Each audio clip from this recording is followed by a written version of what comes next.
Welcome back to Naval News. Today's stories come at us from USN News. Credit to Sam Legrone and Mallory Shelbourne for putting this very good piece together. Title: CNO blames culture of poor self-assessment for major naval problems. Surface warfare boss unveils new surface vision. So once again, the Navy is flogging itself, saying we're going to make it right this time, we're going to do it better, and we're going to do it in this way. Let's see if anything changes. Arlington, Virginia. The reluctance across the Navy to be self-critical and a tendency to hide mistakes and minimize flaws has resulted in systemic problems in the surface. Stalled efforts to improve, the Chief of Naval Operations, Admiral Mike Gildy, said Tuesday. We're not operating to our full potential.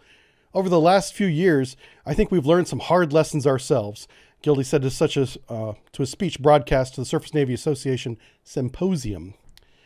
We've seen examples of significant organizational drift, instances of unsatisfactory unit performance, late completion of shipyard maintenance availabilities, failure to deliver game-changing innovative technologies and concepts at pace. And he goes on and on. He talks about the fire in San Diego last year, where we lost the LHD-6, where sailors clearly weren't prepared to fight a fire, which was crazy, right? He says the gap between our most and least capable performers are too large. That's the truth. Even back in the 90s and 2000s, you had sailors that were very good, and then you had sailors that were, and the same went with officers too. And a lot of times the sailors that were good were not always recognized for that. And but that's a very small problem. The larger problem is more systemic itself, where the Navy's always talking about this. This is the same speech I heard given, not from the CNO, but in the 90s. This was our same problem. And we were like, we're going to make it right. We're going to make it better. We're going to fix this. They said that again in the 2000s. Here we are in 2022 saying it again. And this time we're going to do it right, guys. So before I go into my part, let's finish reading what the Chief of Naval Operations has to say about how we're going to do this. Gildy's proposed fix is to have commanders and sailors be more realistic about their performance and not ignore minimize problems. Okay, the solution lies in focusing on how we can be more self-assessing and self-correcting so that we can identify problems before they grow into larger, more systemic issues like we have now. Every Navy leader must be ruthlessly honest with how they assess and understand the unit's performance. They have to act boldly and embrace professional risk. This is a very important term. Professional risk, evaluate problems, welcome transparency and clarity, and articulate challenges, and leave their egos at the door. Another important statement. Hold on to that. Professional risk, leave your egos at the door. What kind of leaders do those build? If our performance is not as good as we thought, we do not hide from our assessment. We keep it inside the lifelines. That's kind of what we've been doing in the past. Part of that effort will be to install a 2-star. So here's the change that's happening. They're making a new command position. A 2-star admiral who reports directly to the Chief of Naval Operations will be in charge in the emerging Navy Safety Command, NSC. Creating a new position is one of the recommendations from the major fires review from the LHD-6 fire. Gildy also alluded to the coming Navy organizational changes that will contribute to the cultural shift. So more changes are to come. They're creating a new command, NSC, Naval Safety Command. It's going to be headed by an admiral, and they're going to be presumably doing independent inspections. This is much like an INSERV. INSERV, if you remember, are those inspections that are mandated by Congress, going all the way back to the 1800s, John Paul Jones and all that stuff, where there's annual inspections of the supply and material readiness of our ships that are commissioned in the United States Navy. Yeah, that's been hundreds, centuries old tradition, and still happens today. Well, this looks like an INSERV for personal performance, which is long overdue. An inspection from outside the command level, because up until this point, we've been self-assessing and we've been telling ourselves that we're honest with ourselves and we're documenting our failures, and then we're taking action to correct them, right? Well, that's not been done equally across the board. Like a lot of the commands that I was on commands where that did happen, and I was on commands where that did not happen. And it's a huge cultural difference between the two. There was a command I was on where everybody was on pins and needles about no mistakes are ever made. If anybody ever made a mistake, he was immediately demoted in rank. That was for sure. Sometimes he was even punished further beyond that for doing something, that he wasn't supposed to do, but he didn't intend to do it. It was a mistake, right? And then I was on commands later on in my career in the 2000s where some of that culture had shifted. And so people, after something had gone wrong, everybody got together in the wardroom and said, we were doing this evolution. It went wrong. What happened? And then we would go through it step by step, identify what happened, and then take action to make sure that never happens again. And nobody got in trouble. Nobody was punished. And then because of the steps that we had taken, that didn't happen again. So that's been very inconsistent from command to command, all the way up through my career, which is decades ago now. Apparently still going on. But now that we have this new command, this Navy Safety Command, they're going to be doing independent inspections apparently. It's not exactly fleshed out what they're going to do, but it's a good idea. It's a good start. But there's two things that I pointed out to you. Professional risk. So the pushback against this, the reason why this may not work is because if you have people competing for promotion, which is everybody from the deck plate level up to the commanding officers, everybody's competing amongst their peers, often on other commands to be promoted. So you have COs. Let's take commanding officers. That's the easy one. You have 22 submarines on the Groton waterfront. You have 22 captains, all looking to become, an admiral of some tier, right? And in charge of, say, the Groton Naval Base or some other naval base. They want to go on to a shore duty. That's at a command level. Well, if you have 22 captains that are going to risk and embrace professional risk by identifying and letting the squadron admirals know all the problems on board their ship and the actions that they're taking to fix them, they're going to look like a problem ship, a ship that has multiple issues that they're working through. And then by contrast, you could have what I saw where you have captains that are clever.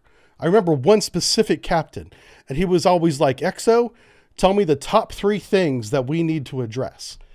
And the XO was like, yes, sir. Number 1 thing is weapons department doesn't have enough people qualified to load weapons. So we need more okay, so we got to address that. Second problem is the engineering department. Well, we spilled some primary during a sample. It was a mistake, but the guys are clumsy. We need to train on primary samples. The third one, the wardroom, the supply officer is outside his budget by X amount of dollars. So he's got 3 problems. The reality is he's got 10 problems, but those are the top 3. So those are the top 3 that he formally addresses, the captain does. He tells squadron about, and he has an action plan and takes action on those 3 problems. Whereas a captain taking professional risk, acting boldly, is addressing all the problems and bringing his command up to be a higher standard than that captain that does 3 at a time. And I'm telling you, I served with this captain that was 3 at a time. The second thing is egos. So everybody's got an ego. Everybody does, but you kind of need to have a proactive, I'll be kind and call it that, ego if you're going to lead men on board a submarine, especially in the weapons department or especially in the command level, because submarine warfare is aggressive warfare. You have to go after the enemy. You have to prosecute. You can't wait for them to come to you. Unless you're hiding ballistic missiles somewhere in the middle of the North Atlantic, you're going after objectives. You get there first, you shoot first, and you run like hell first after the attack. It's an ambush warfare, and you can't be passive in that. So you don't need egos that are passive in nature. What we don't want to do is tell people to take professional risk and leave your egos at the door. And then we have a bunch of captains out there that are afraid to do anything. So we got to be careful how we manage this. We need aggressive captains. If we don't, that's dangerous. That's going to get people killed. So we need people that are aggressive, but also selfless enough to take professional risk. Maybe get passed over because not everybody's on board with this program yet. Maybe miss an opportunity for promotion, but you're still making your command better. So the CNO does a good job of identifying what he wants. Just everybody's got to get on board. And the people that don't get on board right away are more likely to be promoted in the beginning, I think. Yeah, so it's a great change for the Navy, But man, asking everybody to do this at the same time when there's career enhancing benefits to not doing this right away, maybe making the illusion that you're making these changes. We'll see how this goes. It's really going to be up to this 2-star, whoever this is, to crack the whip on day one and make sure everybody falls in line. It's really going to be up to that. I've never seen that happen. I don't think it's going to happen. I have a lot of doubts here, but let's give them the opportunity to fail first before we criticize them. All right, so that's the new program. It's Navy Safety Command is coming on board because at the command level, we've just been failing left, right, and center. It hasn't gotten better since I left the Navy, that's for sure. I have friends in the Navy still that tell me how much worse it's gotten in terms of culture and performance and standards. And you'll see today on some of the other stories we're going to go about how dirty the ships are now on the inside. That was never a thing when I was in the Navy. And I'll point that out whenever we get there. But to go along with this story, we're going to talk about the Pentagon real quick. The Pentagon is the hub of egos, if you will. Every commanding officer at some point in his career, as he goes through the process of becoming a commanding officer and then on to admiral, if he does that, will pass through the halls of the Pentagon. So we want to talk a little bit about this story from USN News. Credit to Mr. John Grady for doing an outstanding job on this journalistic piece. He reports from a panel, the new national defense strategy needs more substance, clearer goals. One of the criticisms of the Navy at the top level, from the House of Representatives and Congress talking to the top admirals, is the admirals are always very unclear, very ambiguous as to what they want, what their goals are, and what they're going to do with the money Congress gives them. And that's how we end up with 2 decades, over 20 years now, of just stagnant programs that are underdeveloped, overfunded and underdeveloped, underperforming. And so this is addressing that. From the piece, John writes, the next National Defense Strategy schedule for release next month must spell out what are we going to do, talking to the Navy, Navy talking to Congress, when are we going to do it, and who is going to do it, a former civilian chief of Pentagon acquisition said on Wednesday. Retired General Ellen Lord, speaking to the Atlantic Council Online Forum, said that the Secretary of Defense should say, these are the types of scorecards I want to see. And this is the way the strategy will have to be set, actual goals. So they want to be more precise. And in terms of the Pentagon, you could apply this to all branches of the military, right? I'm kind of coming at this from the Navy perspective. So they just want to set clear goals at the top level so that we know whether or not we reach those goals or not. The reason why this is being pushed back upon, or why people have ambiguous goals at the top levels of leadership, is the top levels of the military leadership want to go on to other careers, whether it's in politics or in the military industry. And the last thing that they want is to have a knock on their record of, we set this goal that I set for myself and then I did not achieve it. So that's why they've intentionally been ambiguous. Talking about big dreams, the LCS program in the beginning was great. It was going to be undermanned. It was going to be automated. It was going to have automatic maintenance updates. Civilians were going to come on board, which is still a thing, and maintain everything. And all the sailors had to do was operate the ship near coastlines that we thought the future wars were going to be fought on. And over time, because there were no clear goals in that one instance, a lot of the systems weren't ready when it came time to build the ship. So they didn't put them on the ships. And ships, the first few, LCSs, were commissioned with major engineering problems, where they couldn't maintain high speeds, one of the requirements. Some systems, weapon systems, weren't even put on board. And they had different variants, I get that. But anyway, so the LCS was a major letdown because there was no actual goal set, or they did not meet the goals that they had intended, but because they didn't put a deadline, a red line, if you will, in front of Congress and saying, this is what you're getting for your dollar, because they didn't do that up front, they were able to wiggle their way into saying, hey, we're going to install these systems later, which they eventually did. The LCS system initially was commissioned without a lot of the systems, but the systems were later put on. And there was additional cost and time involved with that, of course. So that's what we're trying to avoid. Anyway, let's go back to the retired general and see what she says. While expecting the strategy to be evolutionary rather than revolutionary, former CIA Director David Petraeus said that, like Retired General Lord is concerned about implementation. What happens on Capitol Hill when it comes to procurement? The NDS, the National Defense Strategy, goes through authorization appropriation process. The retired Army general asked rhetorically. It's like, if you don't know what you're funding, how do you know how much money to authorize? The farther you get down the chain in these decisions, the ambiguity becomes more and more ambiguous. It becomes less defined. And that's exactly how you get cost overruns with programs like the Zumwalt program, technology that just doesn't work and is overfunded.